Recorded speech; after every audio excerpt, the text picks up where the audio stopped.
Why isn't the U.S. doing more to secure our country? Fentanyl and record numbers of illegal immigrants are flooding our borders. Ed Calderon spent 12 years policing the most violent drug cartels in Mexico.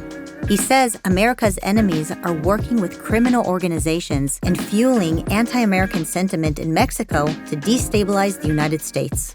He also gives some advice on how to become more self-reliant in a world that is becoming more violent. Ed, I know you were born and raised in Mexico. You lived in Mexico your entire life, but your English is perfect. Thank you. Thank you. Tell me about your background. I was born and raised in Tijuana, Mexico, and that's right on the border.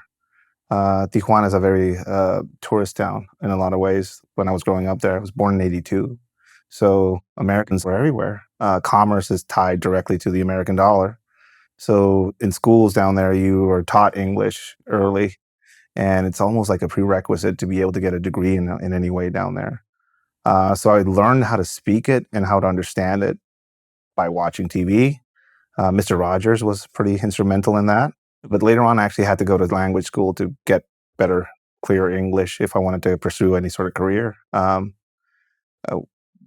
Slowly but surely, I had to get rid of the accent. The less accent you have, the better the pay in some situations. And when I went to work for the government, they had a keen interest in me being able to speak it very clearly, so I could speak to people over the phone and listen to conversations or pass myself off as an American or a deportee in Mexico and listen to things around me, I guess. So you kept honing that skill, basically. Yes. It is something I pay a lot of attention to because, one, back then it was a survival thing. I couldn't be caught just being a Mexican in some of the environments that I was in.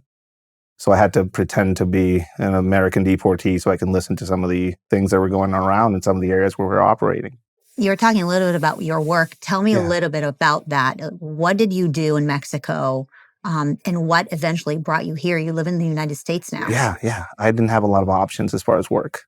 It was post 9/11 Mexico, and 9/11 basically killed the tourism industry, and a lot of the economy basically went into a recession of a sort in Mexico. I was studying medicine. I was on my second year of that, and that was great. And then money ran out, and I couldn't afford to be on that career path anymore. Saw an ad in the newspaper for unmarried, childless, young, motivated people that wanted to take part in this experimental police force that they were trying to develop down there. And I didn't see all the red flags about that, and I just went and signed up, despite the objections of my parents. It was basically almost a paramilitary police force. The people in charge of our training were all from the military special forces. What I thought was going to be community policing of some sort turned into operational policing in one of the most dangerous city on the planet at that time, which was my hometown of Tijuana. Did that for 12 years, working against some of the most dangerous criminal organizations on the planet, basically. Under the command of a man named Lieutenant Colonel Izola, pretty legendary lawman down there. I did that for 12 years. So you were fighting cartels, basically, exposing cartels, trying to do the right thing. When I think of police in Mexico, I don't exactly think about people who do the right thing. Yes. Do I have a skewed perspective? I'm sad to say that you don't. It is with a lot of pain in my heart that I say this, that Mexico has a very big problem with the corruption at all levels, all the way to the top and all the way to the bottom. And while I was making my way from the bottom to the top, I got to see some of those things. All of us were put through FBI background checks and verifications because of the nature of the work we were going to do and our interaction with U.S. law enforcement. They tried their best to keep us all honest. They monitored our financials. They did surprise house visits and counted the number of TVs in our houses and asked us if we had anything new. They tried with us. And the only successes in that period of the drug war, I'm talking about 2007, 2012, the only historical successes in that war were in the places that we operated. It's specifically with they put a lot of time, money, and effort into keeping us clean. But with a lot of things in Mexico, those things only last for about 5 years or 6 years, which is a presidential term. And once they end, anything that succeeded in that term, if it's from the other political party, it gets discarded. Did you know that going into it? I was a young, idealistic man. I didn't know what was going on. I put a bunch of effort into it and did my best to just maintain myself. And I found myself seeing members of the group that I work with coming back to work after being gone for 3 or 4 years because they were let go because they didn't pass the background checks or they failed the polygraph exam. But the new government said that they can come back because that was unconstitutional for them to be fired because of those things. So I found myself now working with the same people that I was hunting in a lot of ways. Oh my gosh. So I had to leave. How does a Mexican medical school dropout make the choice between joining law enforcement in Mexico, which is corrupt, or joining the cartels, which is dangerous? I don't know if I'd use the word corrupt because, it's a complex thing. And obviously many of my family members didn't know that I was a police officer for the longest time. It's not something you would share. It's almost like it's a thing you would guard and keep quiet about, but there's also shame to it. There's shame in being in law enforcement. Yes. Is there shame in being part of the cartels? No, there's actually that's a big reason why things are upside down in Mexico, because they're the Robin Hoods, Wow. and law enforcement and the government is the bad guys in a lot of cultural things down there. So my choices were limited. It was that or join a call center and work at a call center down there. And I actually tried to work at a call center, and they called me back for the job after I was already on the ground with a rifle in my hands working. So basically, it's like me. A lot of young Mexicans don't have opportunities in Mexico. Mm-hmm. That's the main issue. The main issue of what feeds some of these criminal organizations. There's a lot of young people that are very motivated. They want to work. They want to better their lives. But there's no opportunities. That's why they come here, or that's why they join the cartels. Mm. Can you give some background on what has happened with the cartels over the last 3 years? I know that there have been some significant changes. Was it since 2020? Yeah. So most of what you're seeing now is basically a concentration of two major forces in Mexico. There's many small groups across the country. Numbers fluctuate, 50 organizations to 60. But the largest organizations down there are the Sinaloa Cartel, or the Federation of Cartels from Sinaloa. There's not a cohesive group. And the New Generation Cartel, which is a ultra-violent, highly militarized, expansive organization of people. They are slowly but surely taking control of a lot of the major Mexican ports in Mexico. And taking control of the highway of fentanyl into this country, along with trying to control border segments. So right now, what you see is a few cartels controlling some of the border segments of between Mexico and the United States. Since they control that segment, they control pretty much whatever crosses that border. And the New Generation Cartel, even though it's kind of the second largest cartel in Mexico, it doesn't have control over a major section of that border. But when that happens, that's gonna mean that some of that violence is gonna start spilling over here, because now they have a corridor for their people to come here, and their weapons and whatever else they might want to bring in here. The differences are these: Sinaloa Cartel and some of the members of it have traditionally played it low key. They kept violence down. They favor the town people. They build roads. They're the Robin Hoods. They're the Robin Hoods. The New Generation Cartel, they don't care. They want to control. They want to expand.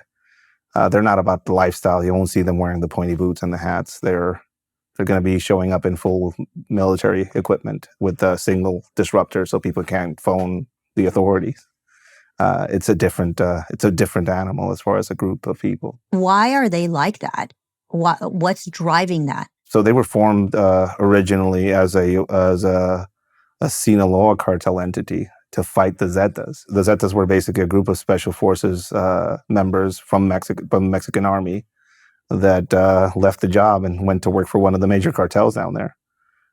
They started expanding and threatening the stability and the power structure of the Sinaloa cartel, so they came up with their own unit, and which they call the Matazetas, the Zeta killers.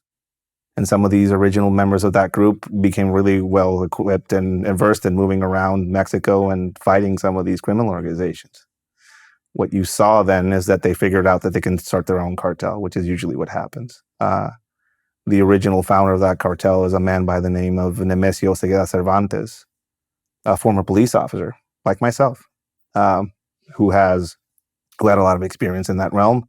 When he started his organization, he basically started recruiting a lot of ex-military and ex-police officers with a different mindset, basically expansionistic, militarized, organized in that way, more hyper-violent and more specifically oriented towards control and expansion. It's not a luxury group like the Sinaloa cartel that wants to, be in the limelight or expose themselves. They've learned the lessons of the past. So they're very much the current iteration of a cartel group, more underground, more militarized, more performing more like a clandestine military organization in a lot of ways, and also expansive, developing relationships with foreign countries in a lot of ways and foreign entities to try and put some of the precursors and fentanyl into this country. So it's a different organization. I guess they created a monster. They gave birth to a monster. I think a lot of the aspects of the drug war, what they call the drug war, going after certain cartels and not going after others, arresting one cartel head and making three. I think a lot of that has produced what we're into now, which is basically a survival fight between two large major drug organizations in Mexico, which is both the Sinaloa cartel and the New Generation cartel. Are they fighting each other? Are they fighting Yes. against one another? Yes. A lot of the violence you're seeing in a lot of these places where they are both vying for power. One of the biggest examples of that is my hometown of Tijuana. Tijuana has presence of the New Generation cartel and the Sinaloa cartel. Tijuana is also next to San Diego in California, which is one of the largest drug routes on the planet, one of the richest ones. So they're fighting for control of that area. Another aspect of this that it's changed is that a lot of Americans are now moving down to Mexico, and with them, they're taking their drug market. So the fights are now happening down there because they're fighting for control of markets that are being now produced and created by Americans living down there. And they don't have to move their drugs up here to sell them in the street corner, or not all of them. Now they sell down there as well. So a lot of the violence is basically directed towards drug markets, control, and the New Generation cartel wants to expand in the United States. That's their main thing. When you talk about them, the new generation being more power hungry and having larger aspirations than other cartels, what does that actually mean? What does that mean vis-a-vis the U.S. or even the world? What does expansion mean to them? Historically, the Sinaloa cartel for the past 20, almost 30 years, they've had a presence in the United States, within the United States.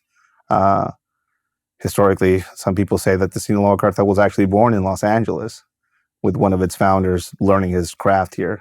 When the Sinaloa cartel started expanding and putting its hands and started gaining control and traction here in the United States, you saw a calming of violence, inter-city violence with some of the gangs, because they started using some of the gangs to distribute. So gang violence as a whole in the United States has been at a downward trend. The Sinaloa cartel in a lot of ways has been a stabilizing force for some of that, which is kind of weird to think about. They've been the only major player doing it. Now, what's going to happen when another force of an equal nature comes here and gains control over a city, and they have to then fight for the drug markets as they do down there, basically killing each other's distribution, finding people that are under protection of those cartels and burning their businesses to prove a point as far as the powerlessness of the other cartel. I think we're already seeing some of that here in a lot of ways. It's not as in the open as you see it down there, but I think that's where they want to get. I think that's where we're headed if something isn't done. I think when people think about cartels, they think about, guns and stashes of cash hidden in caves or something. Yeah. But the cartels have really evolved and modernized. I know they use TikTok, they use social media. They have conventional businesses. They run politicians. Can you just describe what modern day cartel activity looks like? Yeah, modern day cartel activity looks like a political organization. They sponsor political campaigns. They pay for roads. They pay for career paths for people. They pay for immigration lawyers. So these are organizations that not only are, yes, guarding their local drug markets that they sell, protection rackets, extortion, trafficking of arms, trafficking of drugs, all of that is there. But also they've been investing in property, in commerce. They've invested in infrastructure. Some of the ports that they took over were already owned in some way, shape, or form by some of their financial institutions that are on their side, that they own. It's hard to separate politics from cartels in Mexico now. Mexico is one of the places where the most members of the media or journalists get killed. In Mexico is one of the most dangerous places to be a member of the media. And I think a lot of the reasons is because some of these media people are actually playing one side or the other as far as a propaganda mouthpiece or campaign against each other. It's also one of the places where the most political candidates get assassinated. And again, it's because how can you attack your opponent's candidate? You assassinate them. You know, you're a cartel member, and I have my political candidate. He's going to be a prime target for the other side. So they're very much intertwined in politics as well now in Mexico. Mm-hmm. It's hard to separate that. Independent cell phone networks. They're into mining. The fact that there was a Mormon massacre that happened in the Sonora Desert. One key fact about that a lot of people miss is that happened in the middle of one of the largest lithium mining deposits on the planet. And why were armed men there guarding the desert? Well, they're guarding mining rights. That's what they're guarding. And also they're guarding property. It's become very complex. They diversified years back. Trying to attack them as an organization that's living in a cave somewhere, just moving drugs across the border, that's a very antiquated kind of way of thinking about these organizations. They're very much settled here in the U.S. and very much settled in Mexico. So the cartels are no longer just investing in drugs and guns, but they're investing in stocks and real estate and mining and politicians. I've always had this sense that you probably can't run for office in Mexico without playing footsie with the cartels. I'd imagine that would be the case, or it's probably like a delicate dance over there. Is that right? It's a delicate dance in a lot of places, and it's an open dance in others. Mm-hmm. Some people just openly talking about this. And people can look this up. The president of Mexico has visited El Chapo Guzman's hometown several times, and in open press conferences has told things to the locals as, please stop consuming these Chinese drugs. What about the local drug markets and drug growers? Why don't you support them? This is something that the president of Mexico told a bunch of people. You can't make this stuff up. You can't make this stuff up. Do you think that they have that kind of influence, maybe not at the same level, but on American politics? I mean, if they have tentacles in the United States of America, and they have cartels living here and they're raising their kids here and sending them to colleges here, what would prevent them from running people for office here in America? It's been an open secret that, yes, they have political influence here in the United States as well. They have influence specifically related around the Latino community and specifically the Mexican immigration aspect of it as well. It's clear that there is some influence there on this side. It's hard to tell exactly where and how, right? But it's there.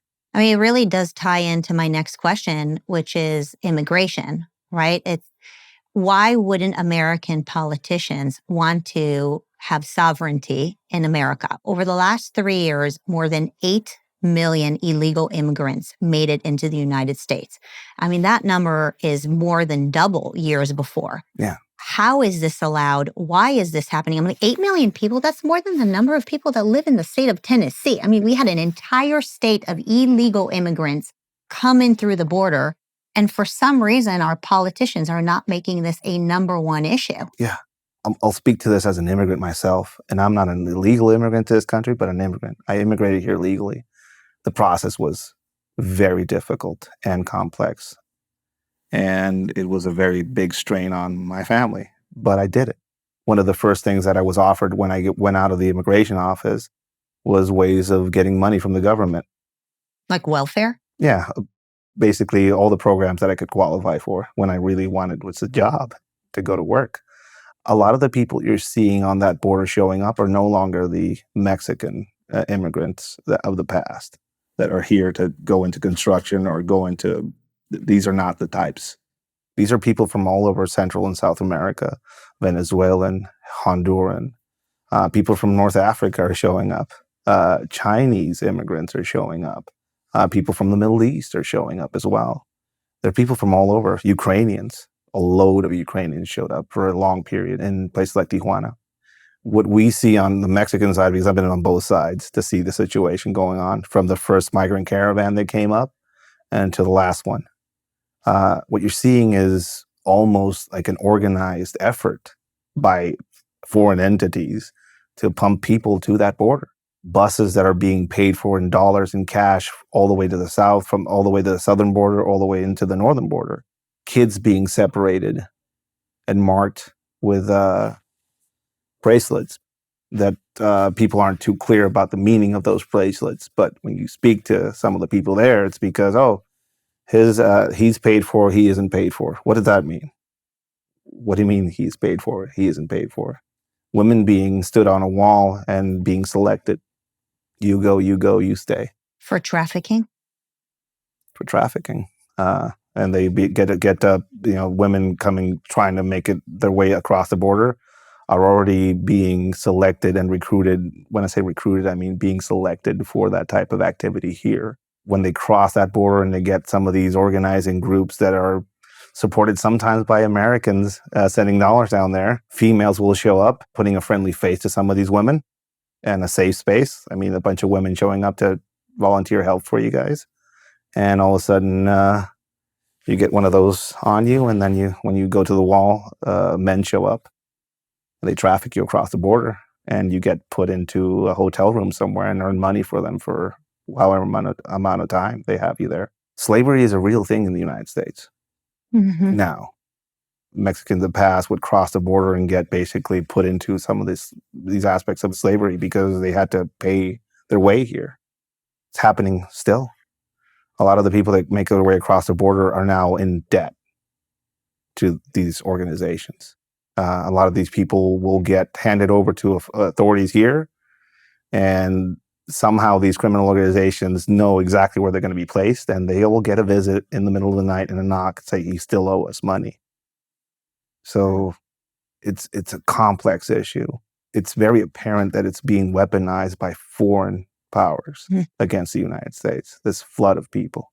Mexico is very much hands-off on it. It allows these things to happen. It just basically hands-off. It doesn't enforce its borders at all.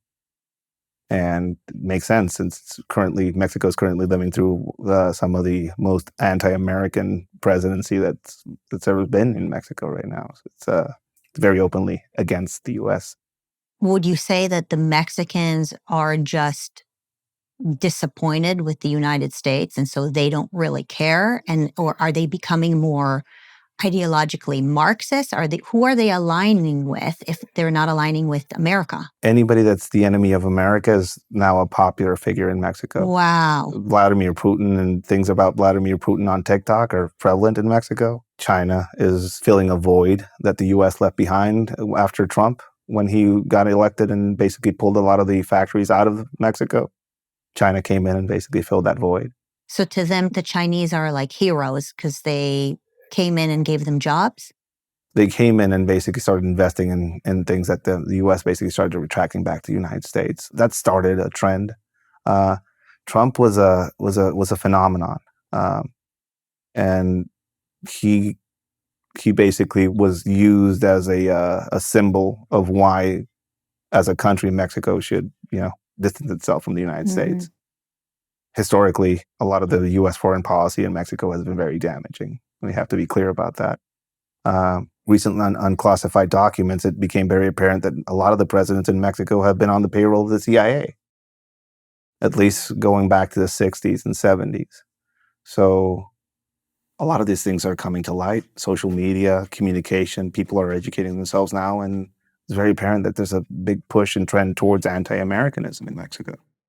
And now we have a president who's an open Chavista, open Maduro supporter. He's very much to the left of everything, and he takes every opportunity to celebrate the U.S.'s enemies in the media. So that's the trend you're seeing down there. And there's no political rivals to them right now. People like them. They like this Marxist, leftist, anti-American sentiment. Most of the middle of the country, which is mostly the electing powers in Mexico, they like it. Mexico is segmented in three parts. The center part of Mexico, the capital, which is very, very much to the left of the political spectrum. That's where most of the wokeness is. Like most cities. And then you see the economic producers on the border or in the north, like Baja and Monterrey, or more the conservative side of things, but politically they become irrelevant because of how this populism is just growing across the country. And also, many presidencies have been corrupted and have been just left the country in ruin as far as mismanagement. So, and that paired with the drug war that's going on down there, people are just done with all the other options. So the answer to why immigration from Latin America and Mexico in particular is so rampant, is it because they're literally being pushed up, they're incentivized and being pushed to migrate into the United States? It's not about America's a great place, it's a land of opportunity, work hard, you'll get there. It's not about that? These are the conversations that I've had with some of them. It's like I've sat with some of these migrants as they make their way. Some of them are coming from countries that have been destabilized historically by U.S. foreign policies for years. And that's part of the issue. Another aspect of it is this: a lot of these countries are better served by putting all these rambunctious young people onto a path to go to the U.S. and send back money. Economically, it makes more sense for them. And also, they don't want those people there because they don't want them to fight the government there. So they will legit make every effort to just cut a clear path for them to leave. It's in their best interest to do so. And I feel, because a lot of them talk about organizers paying for things in dollars or showing up down there and convincing them that Biden just got elected, so it means that the door is open. So let's go now. And they come with stories of that nature. Americans showing up there, showing up at the border, coaching them to say what they need to say to the immigration officers when they get across. It seems like an organized effort from a lot of entities to basically make it seem like the doors are open. There's a lot of opportunities and there's a lot of free money to hand out. And what are you doing standing around here? You're going to miss this opportunity and the door is going to close. It's the same narrative that's been happening for the past 5 years, I think, with some of these migrant caravans coming up. It's this: the door's going to close. Come now. The door's going to close. Come now. Here's money. Here's money. Stay here. These are the buses. It's a weapon. It's a political weapon that's being utilized against the U.S. in a lot of ways. From your experience, how do America's adversaries take advantage of this? China in particular. I don't know if Iran and Russia are in the picture as well. But China, I know there is the fentanyl issue. Yeah. I'd imagine that anybody that wants to weaken the United States of America will use our porous borders. Yeah. What I see is everybody in China is part of the government. We can agree to that, right?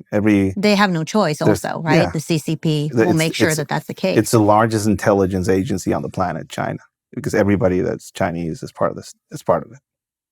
There is no Chinese organized crime, like, per se. Like, they have these triads, the criminal organizations, but all of them work for the state as well. So there's no case to be made for China not knowing about the production of fentanyl and also the exportation of fentanyl and precursors into Mexico. There's just no case to be. So they know about it.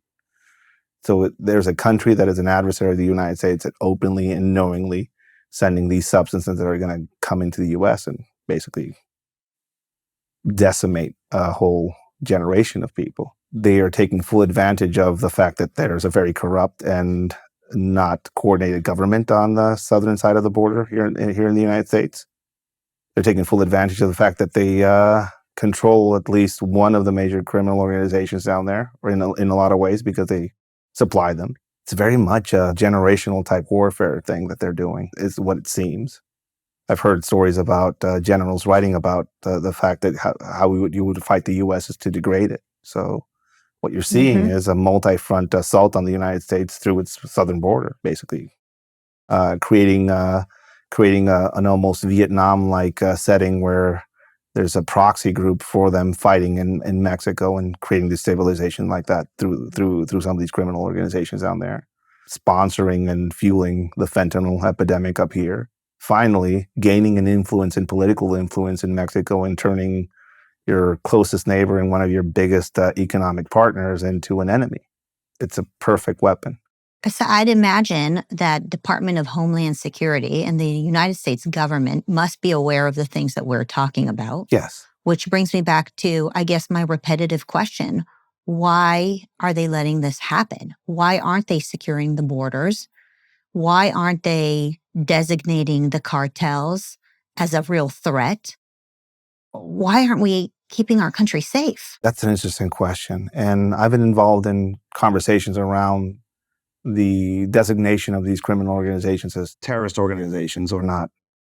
And I think it's a tool. It's an interesting tool that the United States has put on the table. Why hasn't that designation happened yet? I don't know. The political will, the fact that it doesn't fit the narrative of most of the American populace as far as what they conceive of or think about as a terrorist.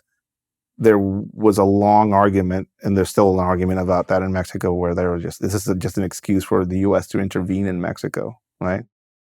And Mexico is very traumatized with U.S. intervention, so they don't want any part of that. On the U.S. side, let's see if they fit the terrorist designation. They hang people from bridges and do horrible videos that rival anything that ISIS produces as far as that. And also ISIS learned how to use videos on social media from the cartel. So they do terrorize people. And they terrorize them so much that some of them have to flee up here. Right? So yes. Politically, are they politically motivated, or they have an ideal? Yes. They have candidates. Right. Do they have specific ideals that they want to push forth? I mean, there was a cartel member that basically turned himself into a saint, and it was venerated by some of the townspeople in the area where he operated. So a lot of them have gone into that route as well. Fanaticism. And they're very much an open threat to the security of the United States, and they've probably killed more Americans than a lot of the other aspects of violence that people are trying to fight here in stateside. Do you think that it's because of their connections with the Mexican government that they're not being designated as a terrorist organization? Because if you call the cartels a terrorist organization and the cartels basically run the politicians in Mexico, then you're calling the Mexican politicians terrorists? I guess, is that the possible? I think that's the wall that they've hit. There's no way of going after a criminal organization like that and designating them terrorists without designating other organizations as sponsors of terrorism. Mm-hmm. So if you do that, then now you have the president of Mexico, who's sponsoring terrorism in Mexico. Now you have the army in Mexico sponsoring terrorist organizations in Mexico. There was a recent leak of documents from the Mexican military. The Guacamaya leaks is what they call them. The documents coming out of there from the Mexican army, where they speak of, in this region of Mexico, our forces sponsor these people. In this region of Mexico, our forces sponsor this organization. Like, they are talking about how they divvy up Mexico in these documents, and they're in the open, clearly from the government. They come from them. And they're talking about how they favor one side or the other in certain regions of Mexico. Mm-hmm. So if the U.S. designates cartels as a terrorist organization, all of these groups are now sponsoring it. So it's going to be an Iraq of a sort. Mm.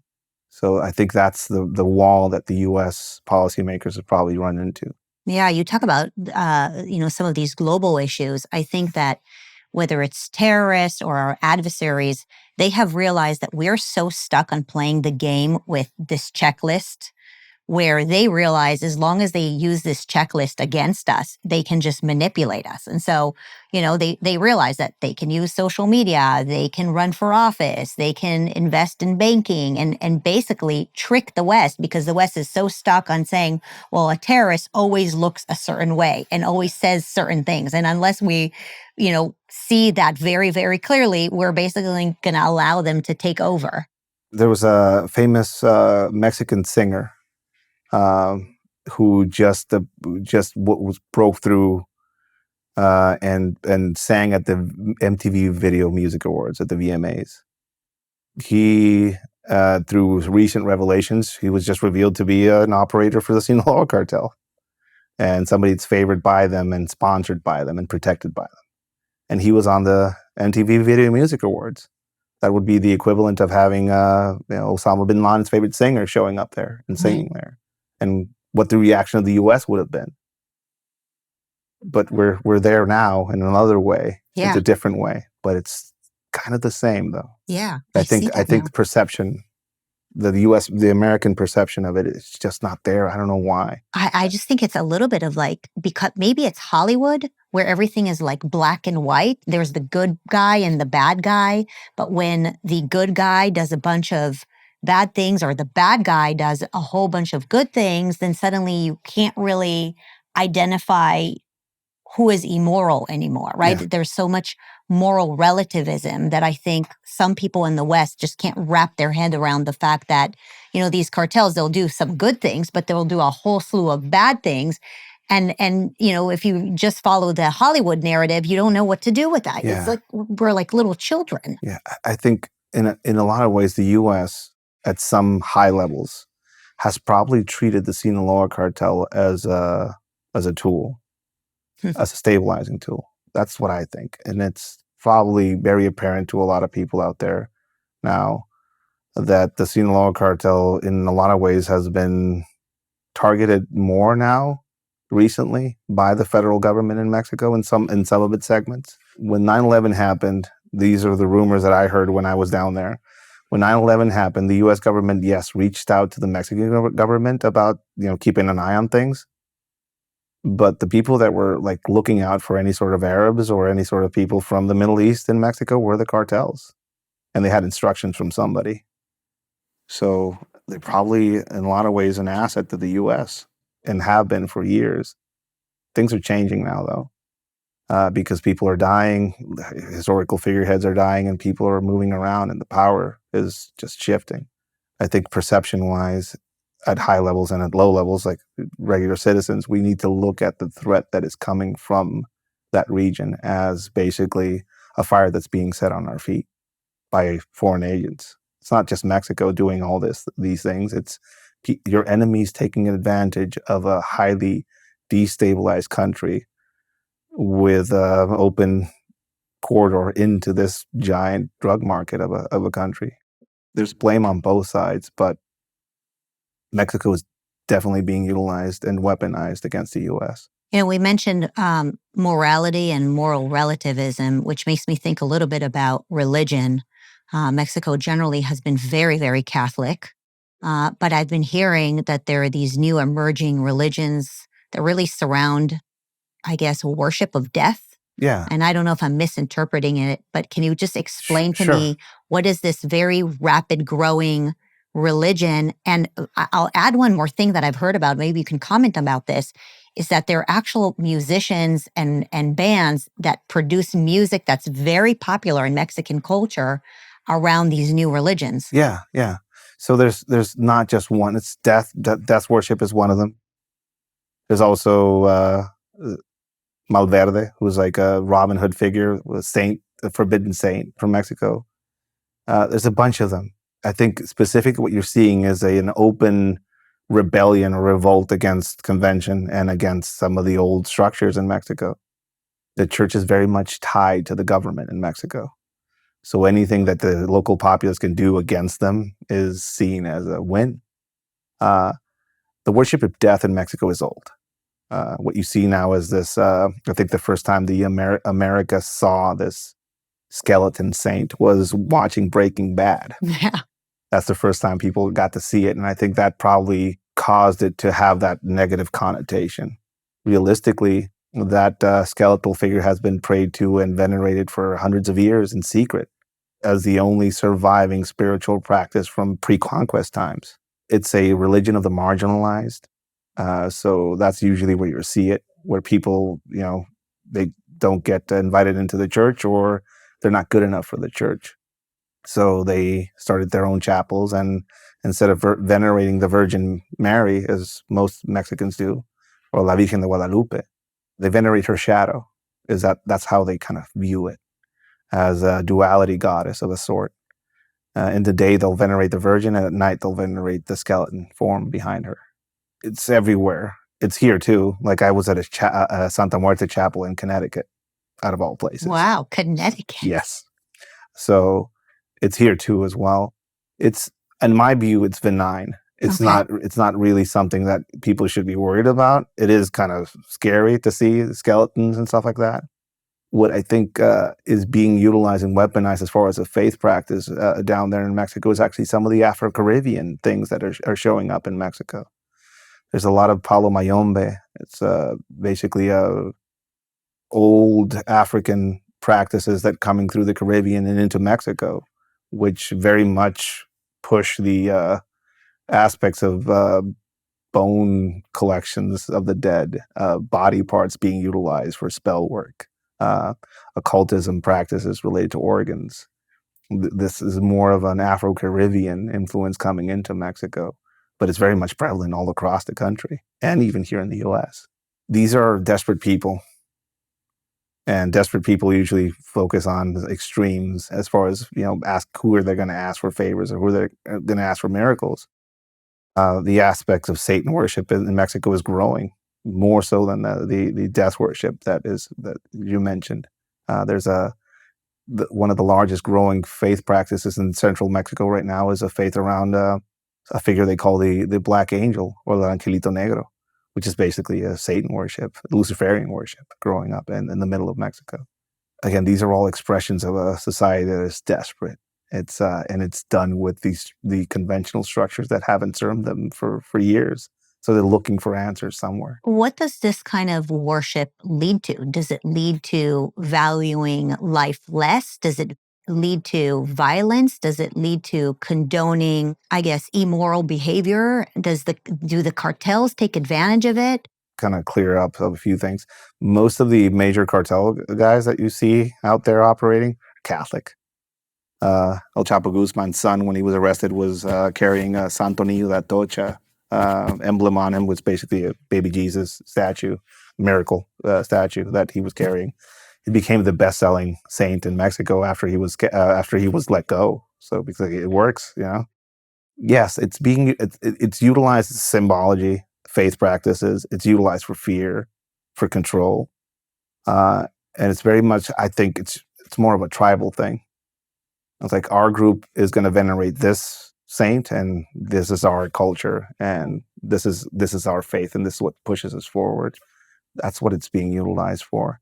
And some of the morality aspects of it, like 10 Commandments, don't matter if you're not into that. Now you're venerating this black devil dressed like a soldier somewhere in the middle of Mexico, and anything goes there. There's no restraint as far as what you can do.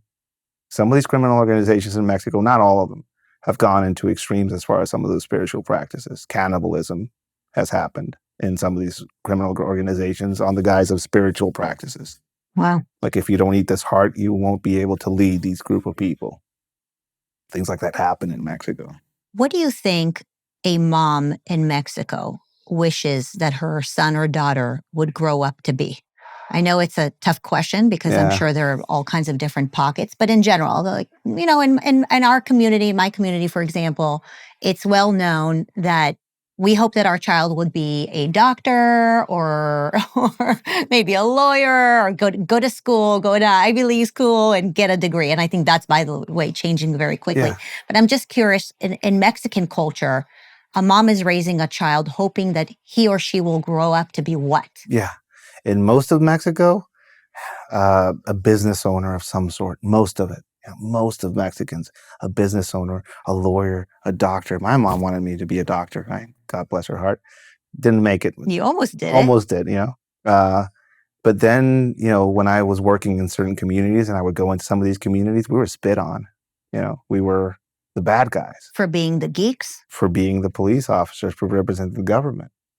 And I have this clear memory of going into one town after it was cleared out by the Mexican military and not understanding, like, we're here to liberate you guys. You were under cartel oppression and stuff like that. But then you realize, all of them were your fathers, your uncles, your sons. So of course we're the enemy.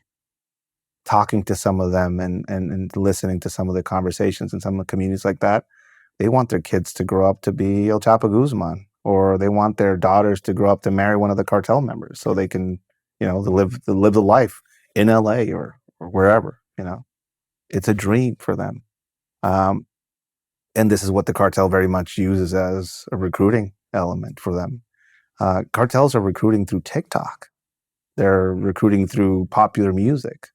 They're recruiting through just having being in a country that has absolutely no economic growth and no opportunity growth for its youth, which basically makes them get pushed out or have the only option of migration, or to go to work for one of the cartels, or maybe to go to work for the government like I did and basically be used up by the time they're 35 and then cast out when the government changes. So there's not a lot of options. It's a complex question. What do mothers want their kids to grow up to be, depending on where you are? And in the places where there's not a lot of options, they want their kids to grow up to be cartel members. Is that partially why you left? I mean, you could live in Mexico, I guess, but you choose to live here in the United States. Well, I have a daughter, and she's American.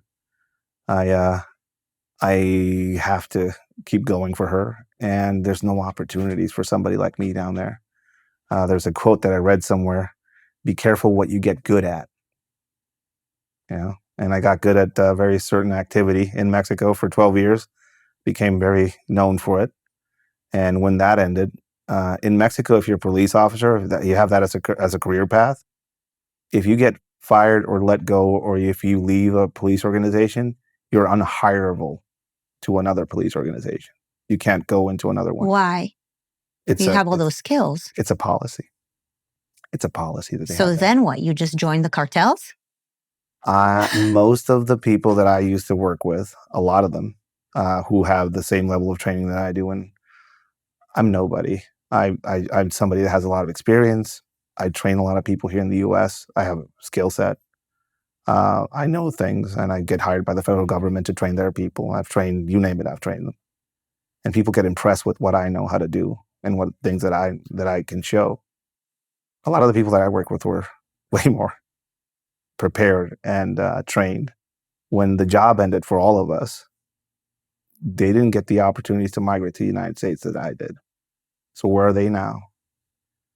These highly trained, young, motivated, experienced individuals that have clear spoken English, they know how to operate in places like that. Where are they? Well, they're in the wind. And that's one of the big issues with Mexico. Every 5 to 6 years, the presidency changes and amnesia happens. So anything that was a success doesn't matter because it was from the past. So everybody gets discarded. They dissolved the Mexican federal police.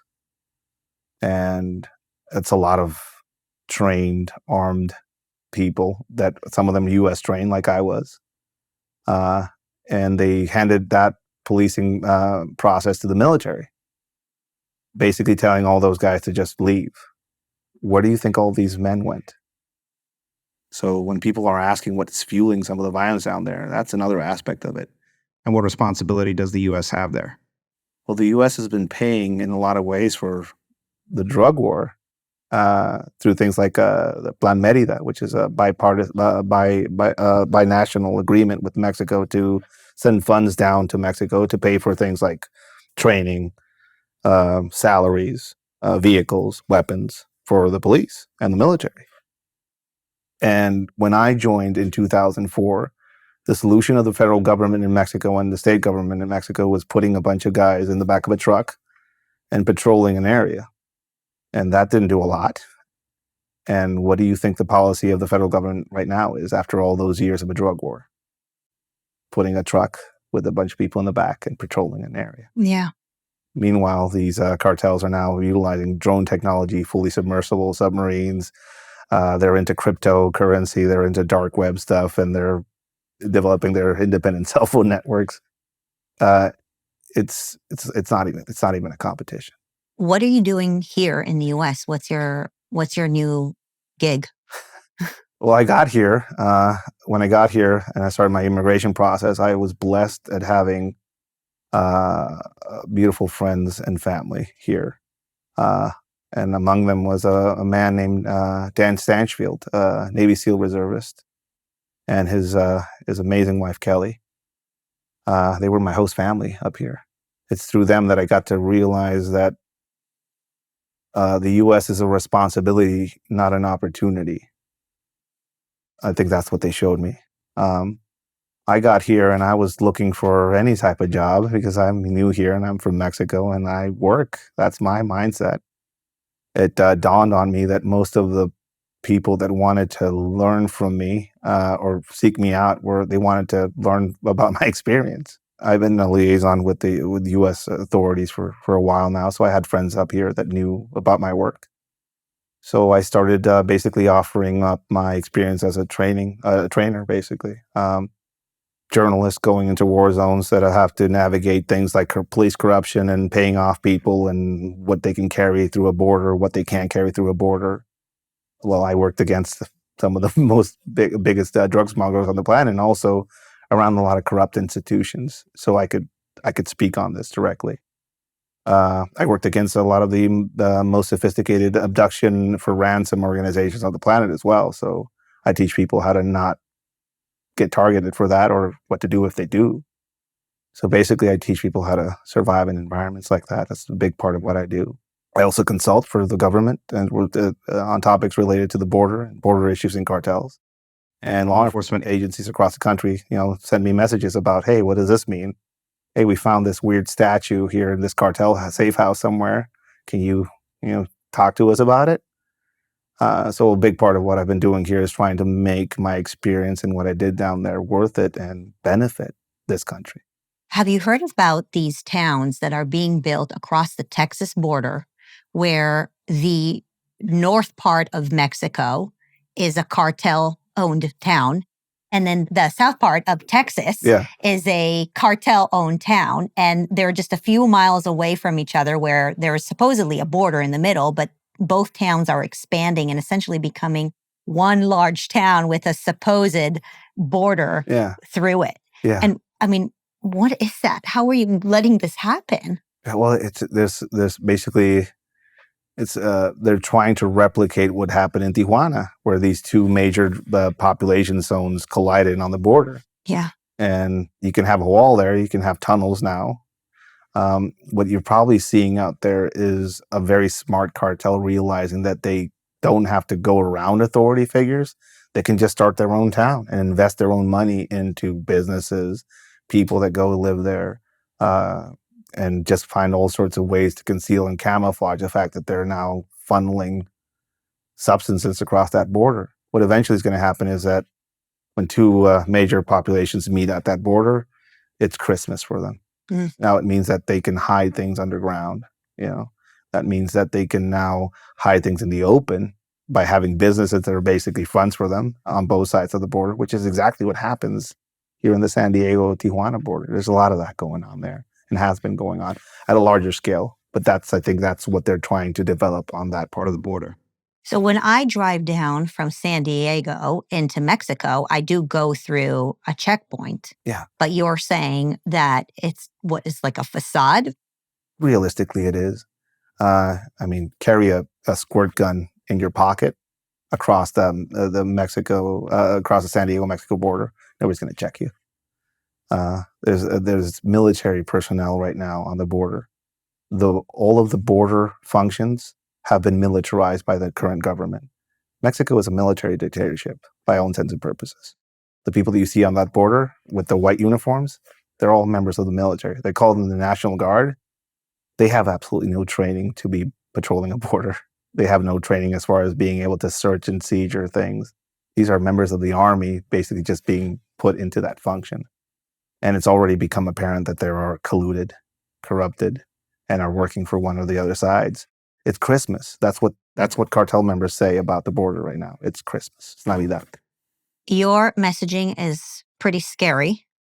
Obviously, you're a very brave person. Your entire career was, I guess, about being brave. It was about being reckless, more so. Reckless, right? Yeah, I think I didn't have a lot of choices, and I thought that was a good one. I always tell people I'm a cautionary tale. I think the only bravery was leaving. There. It is scary to talk about, and people do accuse me of fear-mongering or saying things that are not, it's not that bad. A lot of the criticism and a lot of the, not danger, but a lot of the static I get is from immigrants up here or sons of immigrants up here, but not first generation migrants know my story and they can tell, but others don't because they're separate from that reality.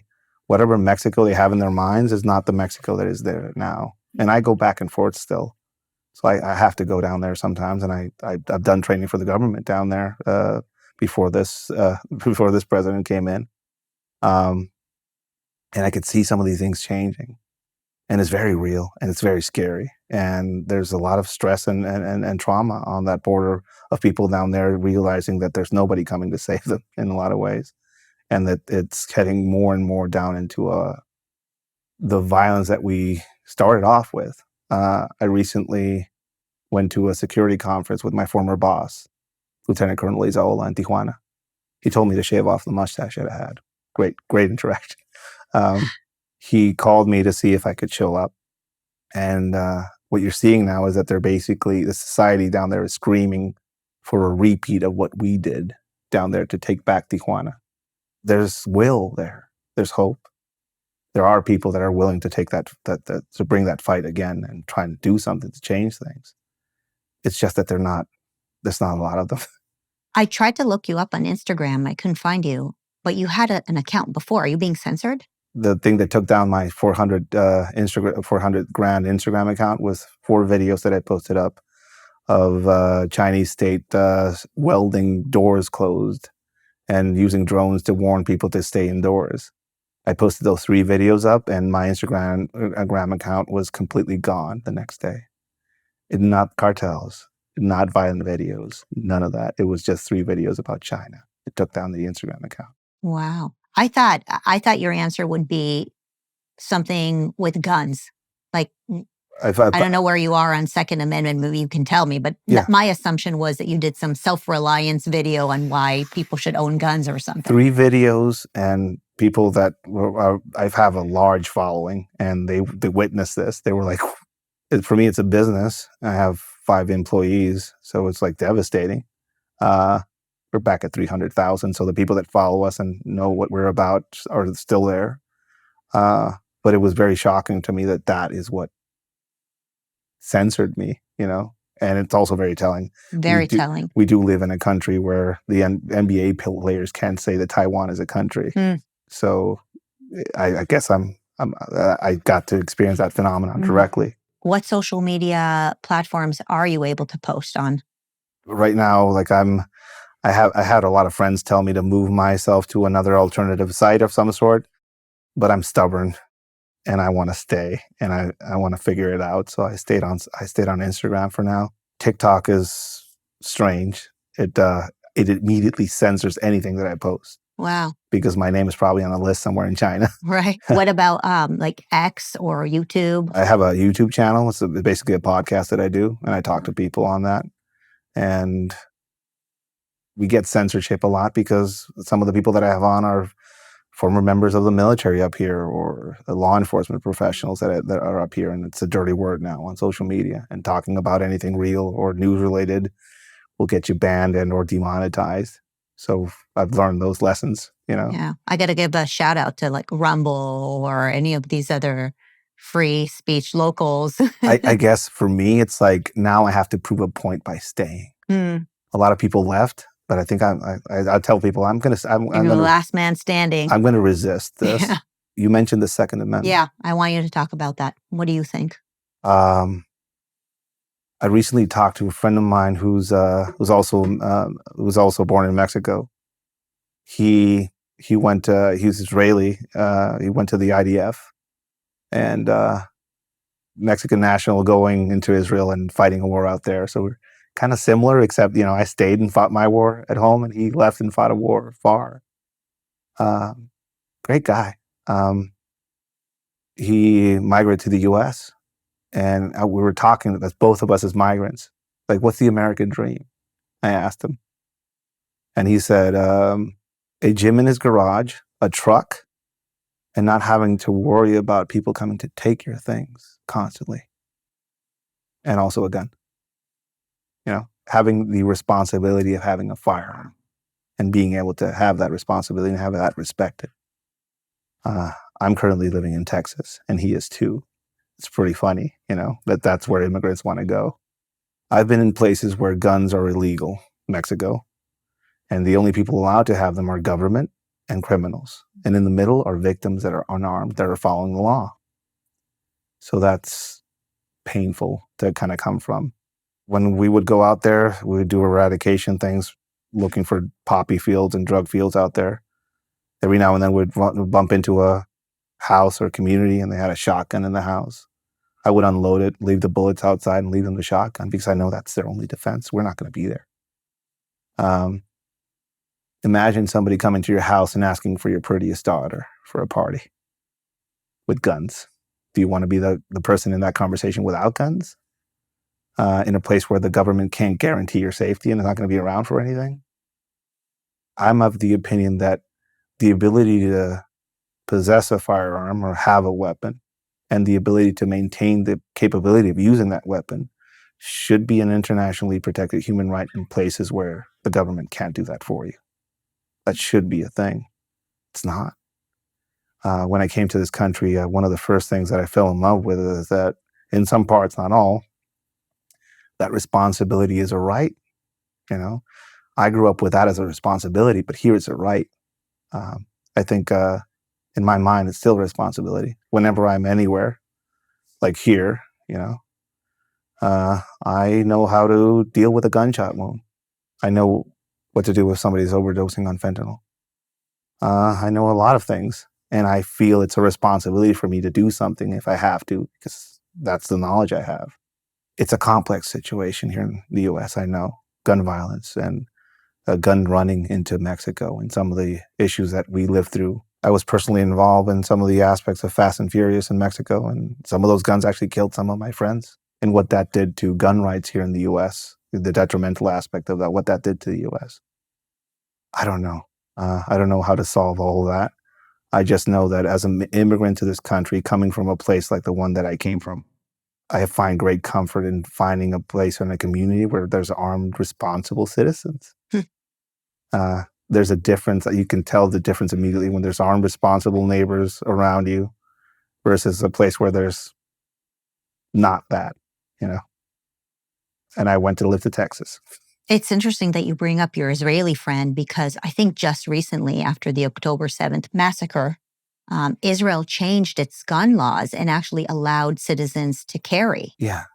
Because they realized that even though they have a relatively large military, they needed citizens to be able to protect themselves. There's so much a military or a police force can do when you're talking about mass violence, which the world seems to be just getting more and more violent. Yeah. And the U.S.'s response was trying to limit that.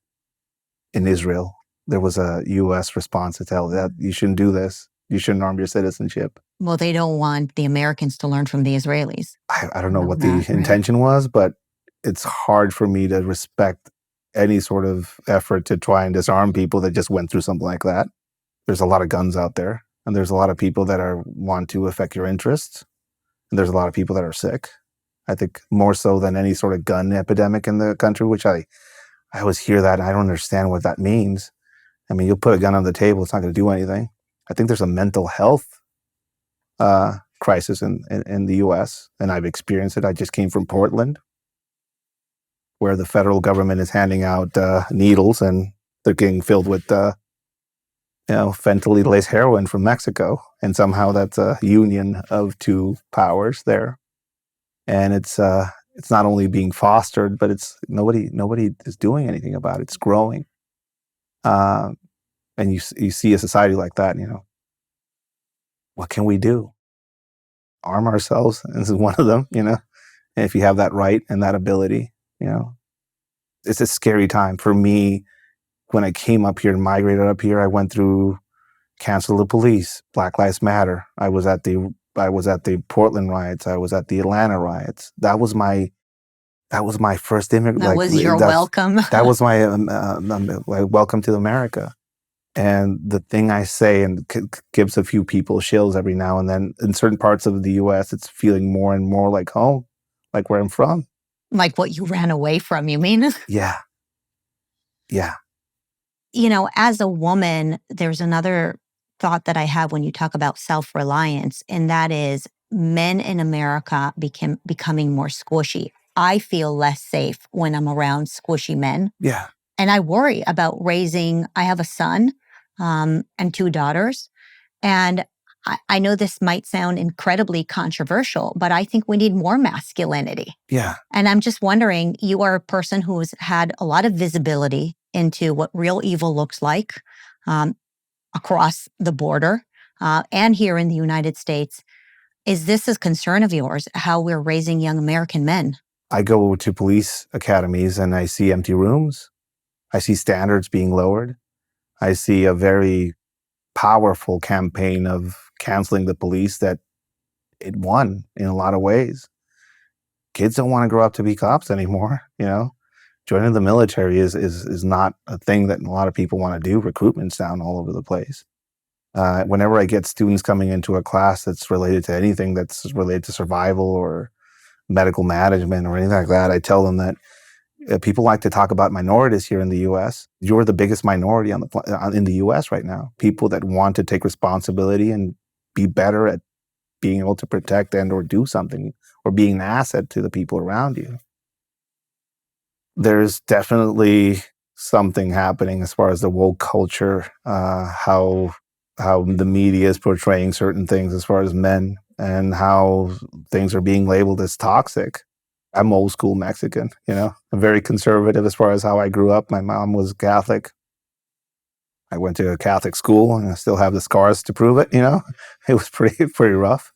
But now being up here, I try and kind of assimilate myself to some of the aspects of the culture up here, but there's things that I'm in conflict with, being made to take a certain role in a place and not, take a, I usually will stand up if there's a woman there so she can sit. But speaking at a university, I was informed of pronouns. And I'm new here, and I went to language school, and in language school, we didn't learn anything about those things. And being lectured by somebody that's born in the U.S. about gender pronouns as an immigrant, it felt pretty horrible. There's a degradation happening at all. It's a full frontal degradation of aspects of masculinity and just being able to be self-sufficient, I guess. I have a 9-year-old. She's going to grow up to be able, hopefully she grows up to be a great, beautiful, powerful woman, in some sort of way, shape, or form. She knows how to put a tourniquet on somebody if they get shot. She's growing up with that as a reality, Not only that, but she's learning to be wary of certain people and certain substances and drinks. She has to. This is the age we're growing up in. Wow. The weakness aspect of it, the cultural weakness aspect of it. I am considered an extreme parent by showing her these things. So I think a lot of people out there are suffering from denial. They view these threats as something foreign, going across the country and telling people, "Hey, do you know what fentanyl looks like?" Oh, why would I? Why would I want to know that? Well, what if you find someone in your kid's room? Did you know they lace fentanyl into cocaine now? And your kid's just going to go out to a party? Like, why would I need to know all this? Because this is a responsibility. You're not growing up in the 80s. This is not the 70s or 60s. It's a reality now. And you need to be ready. You think we're not preparing young American kids for what the world is going to start looking like around us? Yeah. I think in China, you go and look at TikTok, and it's a bunch of educational shows and a bunch of math and equations and science. And here, it's a bunch of people dancing in the middle of the street and getting run over. So I think there's definitely a concerted effort in degrading that aspect of this culture. As somebody that's not from here, that shows up here and starts looking at these things from an outside perspective, it's very apparent that there's a very specific effort to, first off, cancel anything masculine or male-related or traditional structures around that, and just the youth aspect of it. Some of the scariest things that I've heard have come from kids in universities speaking about how Marxism is great, how Che Guevara was an amazing person. Gay flag, Palestine flags combined. And I'm like, you realize that you're not welcome there if you had to go there. I don't know. For me, it's an interesting dimension that some people live here in the U.S. They're completely separated from the realities of the world at large. It's what our universities have basically done. They've made Americans dumber, quite literally. Yeah. It's like stepping into another dimension when I go into some of these places and I'm lectured on why some of those policies of Marxism and socialism are great. And I'm like, Mexico is going through some of that now. It's not that great. You don't want that. You don't want that right now. Ed, how do we find a balance between being absolutely paranoid, which I'm borderline almost there, to just being self-reliant and good parents and good citizens and making sure that we do our part in raising good kids and living some sort of normalcy in a very upside down country or world? Yeah, I always say this at the end of these classes that I do is that, hey, I know I told you all you're a minority, but look around you right now. You're with your people. Number one is I would say find the others.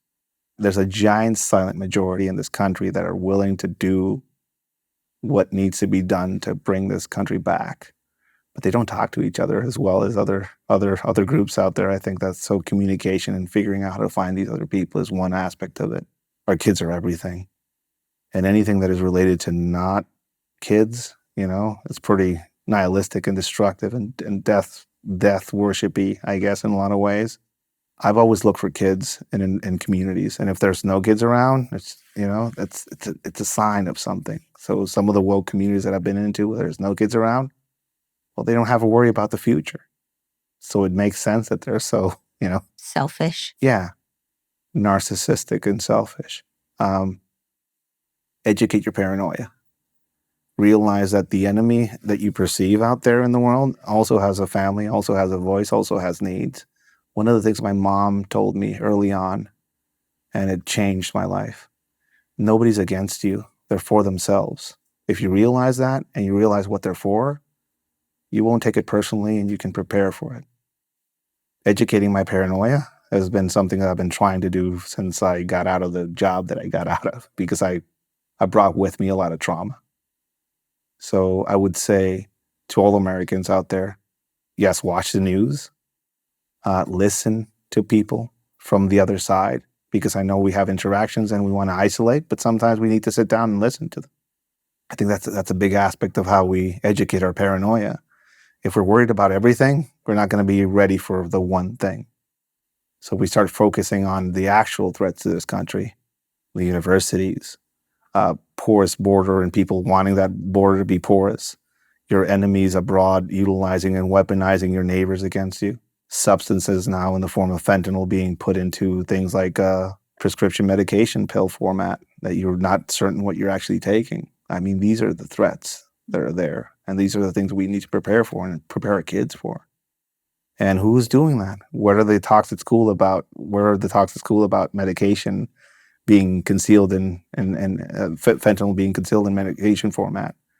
We talk about gender at school, but what about that? That's a threat that could kill your teenage kid. I talked to a lady whose 2 sons did pills and they're dead. And she wishes with everything that she could have warned her kids about it, but there's no resources. There's nobody talking about it. Yeah, we definitely need to talk more about fentanyl for sure. Ed, I'm really glad you came here, not just to PragerU, but to the United States of America. Thank you. Thank you for having me here. And I wouldn't want to be anywhere else. This place, this country, is still a beacon of hope for a lot of people like myself that come from a dark place. I came here with a 9-year-old on my arms and the money in my pocket. And I'm here talking to you and I'm listened to. And a lot of people like to talk about freedoms in this country, and I like to talk about the responsibility. And in this country gave me a big responsibility to be a voice for a lot of people down there that can't speak the clear English that I can speak, to communicate some of these issues, and also to try and to try and wake people up to the fact that we, in the end, both Mexico and the United States will need each other for what's coming. Yeah. And as a people, we need to come together. But there's some people getting in the way of that. Yeah. And hopefully people are more clear on who those people are and what their intentions are. We will win. Thank you. Thank you.